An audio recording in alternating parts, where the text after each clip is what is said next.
talked a bunch of times about how when Aragorn shows himself to Sauron, that serves several purposes.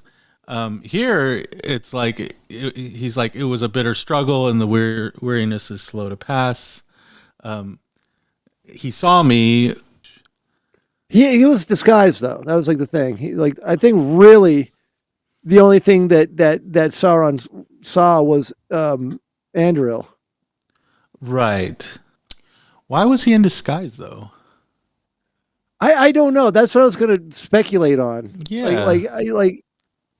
Like would Sauron, obviously has never met Aragorn, would he say, "Hey, you look just like," maybe he would recognize the family resemblance. Go ahead. Right, but the thing the conclusion that I came up with is that Sauron still has the ring wraiths, the Nazgul, like all of his minions. He's got to be able to communicate telepathically or whatever with the Nazgul and say, this is what this guy looks like. You know what I'm saying? Right. Well, here's the thing though. Like, I don't understand why that line, but in other guys than you see me here, because he said he said that Sauron recognized who he was. To know that I lived and walked the earth was a blow to his heart.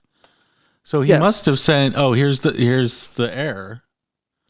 You know. Yeah, but what he ends up doing is he ended up wrenching away the Palantir to look and see, like, Sauron does not have control of the Palantir anymore. Right. That was like the big thing. Like his will was stronger than Sauron's. Mm-hmm. Or I don't know exactly the physics of that or whatever, but the idea is that Sauron controls people's minds, like he tried to control Pippin through the Palantir, but Aragorn couldn't be controlled through the Palantir because Aragorn's stronger. But does that necessarily mean that now Sauron's Palantir is useless to Sauron? Even when trying to phone other Palantir owners? No. I think that now the Orthanc Palantir is useless to Sauron. Right, because it's in the hands of someone who knows how to wield it. Yeah. In the movie, correct me if I'm wrong, but doesn't Viggo Mortensen pulls out the blade, shows it, and then he kind of cowers, or the Palantir falls away or whatever. Right. Yeah, I didn't get that part. But here it's kind of like, all right, now, I mean, even though it's not mentioned, he was able to use the Palantir to that's why he has to go to the Pass of the Dead. It's like, oh, I see what I must do now, or whatever. Basically, we get the more assertive Aragorn here, and the less kind of fraught, unsure of himself Aragorn that we get in the Jackson movies. Yeah. Which again, I keep reiterating, and I'll still reiterate, is that you've got Sauron who's got all these minions. It's kind of like in the book, it's like a chess game, right? Where it's like, how are we this was a chess move, This is because now Sauron's like, oh, does he have the ring? I know that I know that there was something that there was a hobbit that was with these guys. Yeah. So he must have the ring now. You know what I'm talking? You know what I'm saying? Yeah, and as we've said before, as a strategy move, hey, here I am, look at me. But it's also look at me, distracting his eyes so that Frodo can kind of do his Mordor trek. And we've said that sometimes. Right, but it's too. I don't want to say they're on equal footing, but it's kind of like we're more on equal footing. Where in the movie it was kind of I don't want to say it was like a fool's quest, but and again reading these again, I wish they would have made Viggo Mortensen less of the reluctant king, and I keep saying that, but at a certain point he should have just been Now, do you know if Aragorn had ever actually in his life to this point used a Palantir? Because under what? Where would he get one? You know what I'm saying? Seriously, the Palantir shop. The Palantir. But what I'm saying is, I got a nice secondhand Palantir. I got the Palantir 15. It's got a big screen. No, but that's my point. Like, if he's just now getting this, like he has, is it ancestral memory that's allowing him to like use this thing? Because I imagine it's like, I mean, is it fairly user friendly? The interface is just the surface of the glass where it's like, hey. I'm sure that he's talked to Elrond, because I bet you Elrond knew what a Palantir was, and he's like, okay, this is what we're looking at here, But can you imagine if you can't like get into the Palantir, like you can't dial up the connection, like, access denied, and it's like you gotta call like customer service. How would we be helping you today, sir? I'm sorry, that was terrible. No, I can't get in the Palantir. Can't log on. Shit, I've tried too many times. I can't try for another hour now. It's sending me an access code to a phone that I don't have anymore. I can't remember my email password. This is terrible. It's asking me for a 2-factor authentication. I know, and I've only got No. And they're not. And Andurill's not sufficient enough for. What? He's like, I should. He's like, sir, you're going to need more than a sword to access. We need to take a picture of your driver's license. It's very impressive, but that could be a fake sword. Right. Anyway, very cool. So there's that. So, I want to talk about going through the paths of the dead, but before that, let's talk about the interaction here with Eowyn. Shall we? Okay. Now, I thought it's very different than what you get in Jackson, but let's just talk about it on its own terms. Did you have anything you want to do, like a remark on it? Well, let's see where this conversation goes. I do think that that when Tolkien, he gets criticized a lot for not having females, but when he does have a female character, she's pretty strong. You know what I'm saying? Yeah. I mean, in fact, I'd have to say that I'd even go so far as to say, there's a lot of scoundrels among the men, and there's good guys, bad guys, there's heroes, there's there's Bill Ferny or whatever, but all the women are good. Like, all the women are noble and pure. There's unless Galadriel, you count Shelob as a woman. Unless you count Shelob as a woman. Good point. Yes. Or Ungoliant. But but they are the strong, like they're still strong in their evilness. Yeah. Ungoliant being like, she is a spider, but she's female and, just as powerful as Melkor himself. So, not to be trifled with. When you look at the dynamic or whatever of why she has to stay behind and her arguments, it's like, I don't want to say Tolkien was progressive, but it's kind of progressive for the day, I would say. Maybe I know what you mean. Yeah. I mean, I'm not. I don't think there's anything. I'm just politically. I don't think there's anything necessarily like progressive or leftist of having a strong woman. Like in history, there's been a lot of strong women. Queen Elizabeth I and Boudica or whatever.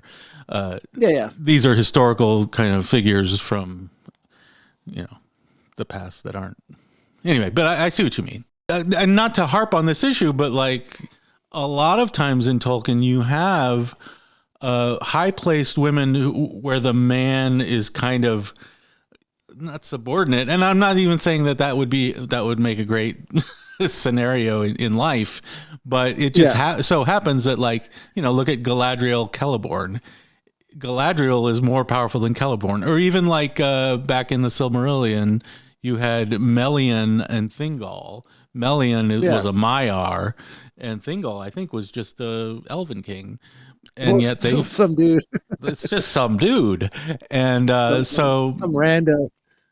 And so this is, well, even Baron and Luthien. I mean, there's always been a like a balance, you know. Yeah. It's always like two halves of a whole. I don't know if that's right.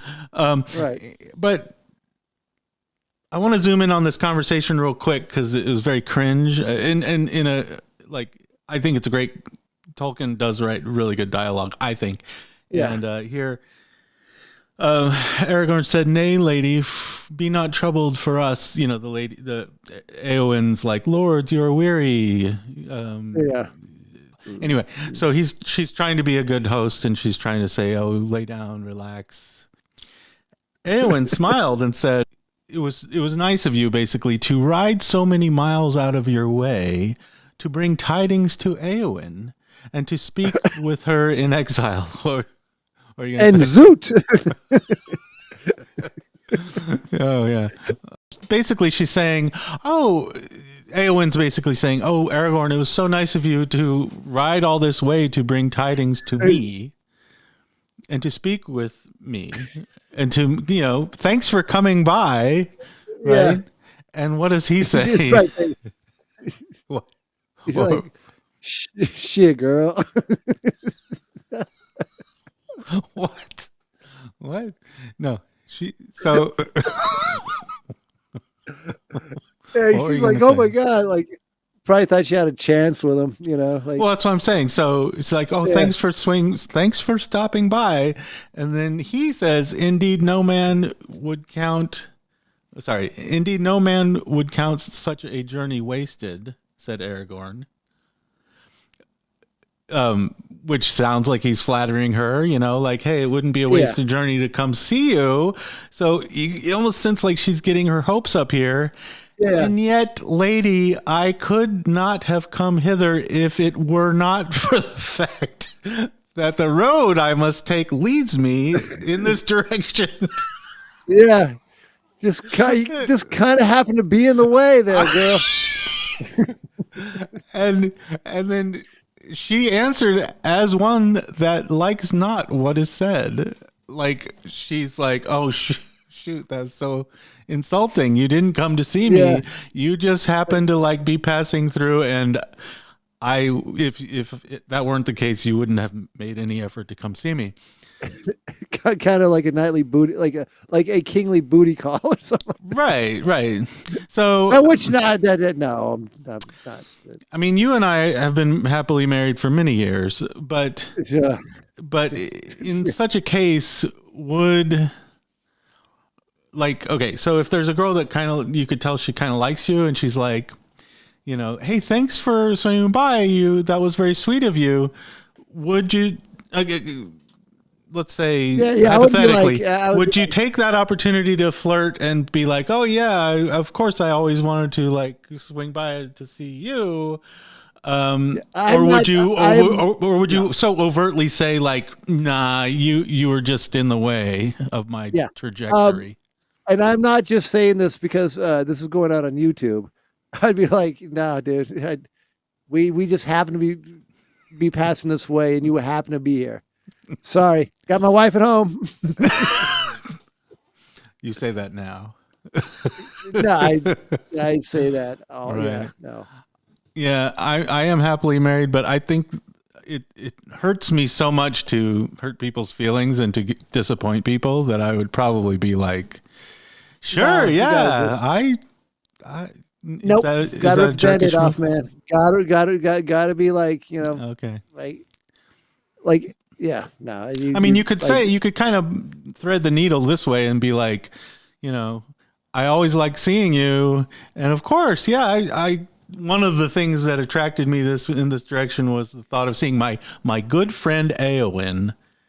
Yeah, my buddy Eowyn. My buddy Eowyn. Yeah. And only buddy, just platonically affiliated Eowyn. No, but like I said, like Aragorn is, he's like kingly Aragorn now. He would not.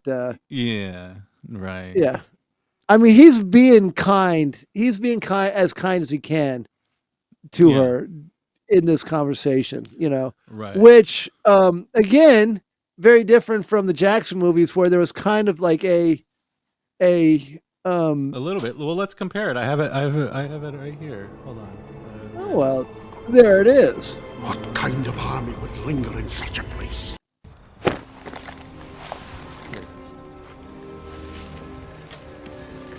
Why are you doing this? The war lies to the east. You cannot leave on the eve of battle. Well, you cannot abandon the men. So in this scene, it's completely contextually different, but I think this is the is the relevant scene here where she's basically saying, "Hey, don't go to Dunharrow." The implication here is that she's basically calling him a coward. Like, where are you going? You're supposed to fight with us. I mean, did you ever get that sense? Like a little bit, but that implication was nowhere in Tolkien. No. I mean, the thing is that again, this is like the reluctant king, and I keep saying that, and I'll come up with a new phrase, right? But the reluctant king, the reluctant king. But it's they still don't see him as being, the king. He's just like the dude. You know what I'm talking about? I mean, he's not. He's still Strider. Right. Which again, I mean, I can understand from a from a movie standpoint them doing this, Yeah. But in the scenes prior to this, like going up to Helm's Deep and stuff like that, there was a little bit of a I think intentionally so. He was like tempted by Eowyn. I like in the movie, and I never got that in the context of the books. Yeah, I mean, in the movie, you have to have these kinds of moments filled with, the cliche term now is to ship these people. You have to give the audience, like, they see the puppy dog look in Aragorn's eyes here, and half the people in the audience are probably like, "Oh, if only there'd be a chance between these two," and it really does put a little bit more emotional weight on the scene in a movie, whereas if Aragorn is just this kind of stoic figure who doesn't even let on any kind of sense of temptation towards Eowyn, then it wouldn't be as I think cinematic, as it were. Right, but I like that Aragorn. You know what I'm saying? I like that Aragorn. Right. It is the more moral Aragorn. It's the more it's the more Tolkienistic Aragorn, That's what I'm saying. It's the like less modern audiences Aragorn. No, I don't. Honestly, I don't know if this was made for a modern audience. Like, it was. It was again. I don't think Jackson did this to be woke. He did it to put emotional weight in this scene. Yeah. It makes sense. So I don't like begrudge him this. Do you want to watch more of this scene or? Yeah, if you'd like. Okay. And let's see. Yeah. I cannot give you what you seek. Denied. Yeah.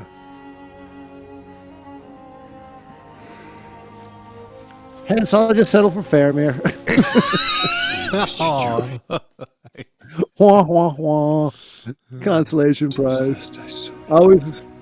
Oh wait, he's being nice. Oh look, what? Sending her mixed signals. Yeah. Aragorn, bad Aragorn. Whispery, touchy. Yeah. Should have never touched your cheek, Aragorn. Look at that hopeful. Like, oh, so there's still a chance. Yeah. Where do you think you're off? That's that face. That face. So what you're saying is there's still a chance. 1 in a million. Where do you think you're off to? Not this time. This time you must stay, Gimli. Okay, so anyway. Okay, so but the whole again, I don't mind the scene. Don't get me wrong. I don't mind the scene in here, but I prefer like he knows what he's got to do. But he in the book, he had no problem taking the Grey Company because like you guys will be okay with me, and he's. Yeah. Going through the paths of the dead has always seemed a bit of a left turn, because like the reason you do this and the reason you allow the people to like redeem themselves for their betrayal, it hinges on this old lore from 1,000 years ago. Throughout the Lord of the Rings, the main old lore you've been thinking about is Isildur cutting the ring, Sauron, the story of the ring. This is old lore that you need to know for this scene, for what lies ahead here to make sense. But then there has to be this info dump, like, oh, by the way, there's this other side quest and this other lore that you need to be aware of so that you know why they're doing this. And it just seemed a little bit clunky or not entirely smooth. Well, do you think did it ever feel that way to you? Man, like, no, but then again, like, I don't think too far into things. It felt like, like it should work. Yeah, you know what I'm talking about? Like, I never really questioned, like, that's just like, oh, they're going to pass with the dead. Like, I'm probably the worst. I would be the worst movie critic or the worst book critic because if I like it, I will overlook plot holes and everything because I'm like, oh, it's a cool movie. I mean, I guess my point is speculate here. Like, okay, does it make it a little bit less believable? I mean, here's a world that you have Balrogs, you have all these magical things happening, but here you have a literal like a ghost army. Deus Ex Machina. Yeah, it's a bit of a ghost army. Would it have been better? And again, I feel like I'm probably pissing a lot of people off, and it's heresy. Yeah. It's heresy to ask these questions on some level, but just speculate for a second.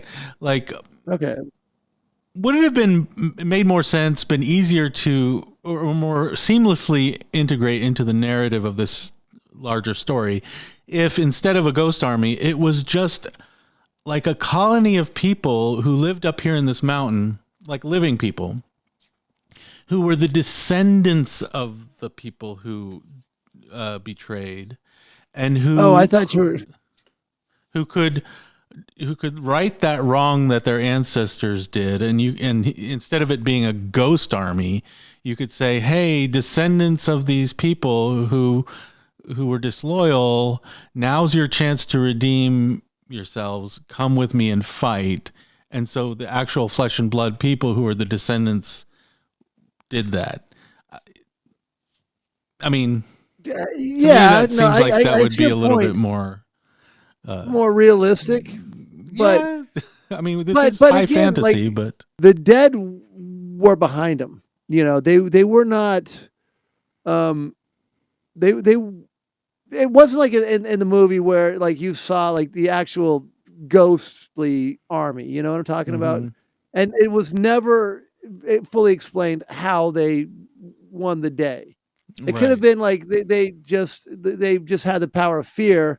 I don't know. I mean, like I said, it never completely bothered me. Now that being said, I mean, yeah, that would be interesting if they found like the what would be really cool if they found the descendants of the dead people, right?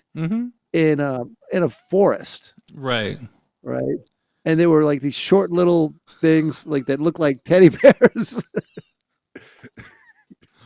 Are Ewoks? Yeah. All right, yeah, and they could come and swing from vines and fight the AT-ATs. Yeah. Wouldn't that be funny though? Like, dude, like we should write a book where every time we like write ourselves into a corner, Ewoks come out. That would be cool. I'm sure there must be existing some fan fiction of like Ewoks join the quest of Ewoks and hobbits. But I mean, but okay, Ewoks and hobbits hitting each other. Yeah, they could have found hobbits and they just call them Ewoks. A little bit furry. Furry hobbits. No, I think that. I mean, reading it now. This is kind of a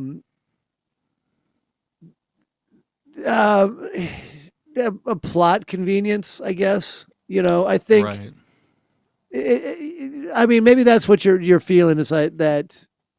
Yeah, it's a Deus ex machina kind of, but it only it never really bothered me, and it only ever bothered me a little bit until I saw Jackson, who made it like a million times worse, and it was like I love the Peter Jackson movies, but the Paths of the Dead and how he dealt and how he made the ghosts of the dead very kind of Hollywood bothered me a lot. Because if you read in Tolkien, it was very understated. They just kind of go through. It wasn't how it ended up being in the movie. Here. No, there was no real peril other than this is. It was just a sense of dread. Yeah, there wasn't a mountain of skulls that fell down and all that stuff. Yeah, where the dead are like visible, and like they're having conversations with the living, and it just seems a little bit too much. And maybe they needed a device to like show Aragorn kind of stepping up into being kingly. Where all of a sudden. Actually, what actually bothered me the most was later when the ghosts come to the Siege of Gondor and that sucked. and just like it's kind of like unleashing a new army of Ents that are unstoppable and that have no the audience doesn't really know what these people are capable of, and they end up just like devastating all these orcs. And you're like, okay, so are these ghosts? Because ghosts, in a sense, they're apparitions. They have no physicality to them. If you get hit by a sword of a ghost, does it go through you? Does it have an impact? Does it have an effect?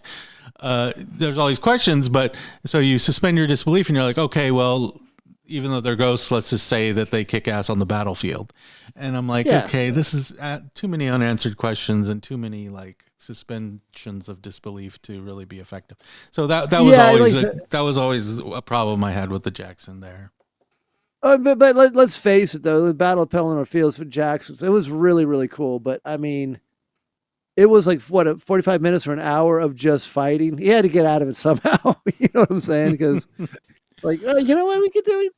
Have the dead just sweep everything, and because then in the book, the dead don't come off the ships of the Corsairs. They only help Aragorn take the ships of the Corsairs. Is that right? Or yeah.